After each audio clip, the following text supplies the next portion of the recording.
பெரம்பலூரில் தனியார் மகளிர் கல்லூரியில் நடந்த அங்காடி திருவிழாவில் இந்திய பாரம்பரிய உணவு வகைகள் மட்டுமின்றி அமெரிக்கா, சிங்கப்பூர் உள்ளிட்ட பல்வேறு வெளிநாட்டு உணவு வகைகளையும் மாணவிகள் தயாரித்து அசத்தினர்.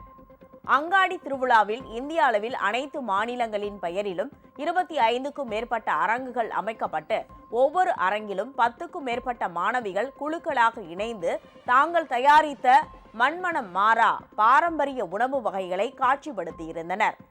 ஒவ்வொரு மாநில அரங்குகளிலும் சீனா, அமெரிக்கா, சிங்கப்பூர், துருக்கி என வெளிநாட்டு உணவு வகைகளையும் சமைத்து அசத்தியிருந்தனர். இந்த அங்காடி திருவிழா பல்கலைக்கழக வேந்தர் சீனிவாசன் தொடங்கி வைத்து மாணவிகள் தயாரித்த அனைத்து உணவு வகைகளையும் பார்வையிட்டதோடு அவற்றை சுவைத்து பார்த்து மாணவிகளை வெகுவாக பாராட்டினார். நாங்க ராஜஸ்தானி கெட்டப் பண்ணியிருக்கோம். ஸோ கெட்டப் மட்டும் இல்லாம ஒவ்வொரு ஃபுட்டும் இதுல ராஜஸ்தான்ல என்னென்ன ஃபுட் கிடைக்குமோ அந்த ஃபுட் எல்லாம் நாங்க ஓனாவே ப்ரிப்பேர் பண்ணிட்டு இந்த இடத்துல சேல் பண்றோம். ஸோ எல்லா ஸ்டூடெண்ட்டும் இந்த இடத்துல பை பண்றாங்க. இது மூலியமா எங்களுக்கு என்டர்பிரினர்ஷிப்பை பத்தி நிறைய விஷயம் கத்துக்கிறோம். அதை தாண்டி காலேஜ்ல இருக்க ஸ்டூடெண்ட்ஸ் ஒவ்வொரு ஸ்டேட்டுக்கும் போயிட்டு அந்த இடத்துல பாக்குறத விட இந்த இடத்துல ஒவ்வொரு ஸ்டேட்டையும் நாங்க காலேஜ்லயே கொண்டு இந்த இடத்துல ரெஃபர் பண்ணியிருக்கோம். இந்த வருஷம் நாங்க ஒவ்வொரு மாநிலமா பிரிச்சு ஒவ்வொரு டிபார்ட்மெண்ட்டும் ஒவ்வொரு மாநிலத்தோட இருக்கிற அதோட பாரம்பரிய உடை, உணவுகள், கைவினை பொருட்கள் எல்லாமே நாங்க பண்ணி சேல்ஸ் பண்றோம். இது மூலமா எங்களுக்கு நிறைய ஐடியாஸ் கிடைக்குது.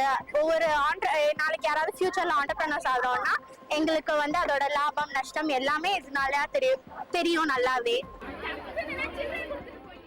கல்லூரி மாணவிகள் தயாரித்த பாரம்பரிய உணவு வகைகளில் நாம் மறந்து போன நமது பாரம்பரிய சிறுதானிய உணவுகள், கேரளா, ஆந்திரா, கர்நாடகா உள்ளிட்ட தென் மாநில பாரம்பரிய உணவுகளுக்கு கல்லூரி மாணவிகள் மத்தியில் நல்ல வரவேற்பு இருந்தது. கம்பு, கேழ்வரகு இதெல்லாம் 40 வருஷத்துக்கு முன்னாடி உபயோகப்படுத்திட்டு இருந்தாங்க. அப்போ எல்லாமே நல்லா தான் இருந்தாங்க. ஆனால் இப்போ நிறைய பிரச்சனை வருது. அதனால நாங்கள் இன்னும் நிறைய மக்களுக்கு ஸ்டூடெண்ட்ஸ்க்குலாம் கேழ்வரகு, கம்புக்கூழ் இதெல்லாம் அவங்க குடித்ததே இல்லை. அவங்களுக்கு நம்ம தமிழ்நாட்டோட பாரம்பரியத்தை காமிக்கிறதுக்காக நாங்கள் இதை நடத்தியிருக்கோம். பாரம்பரிய உணவுகள் மட்டுமின்றி இன்றைய தலைமுறையினர் விரும்பி சாப்பிடும் மேல்பூரி, பானிபூரி, பீட்சா, பிரியாணி போன்ற உணவுகளும் இங்கு விற்பனைக்கு வைக்கப்பட்டிருந்தது.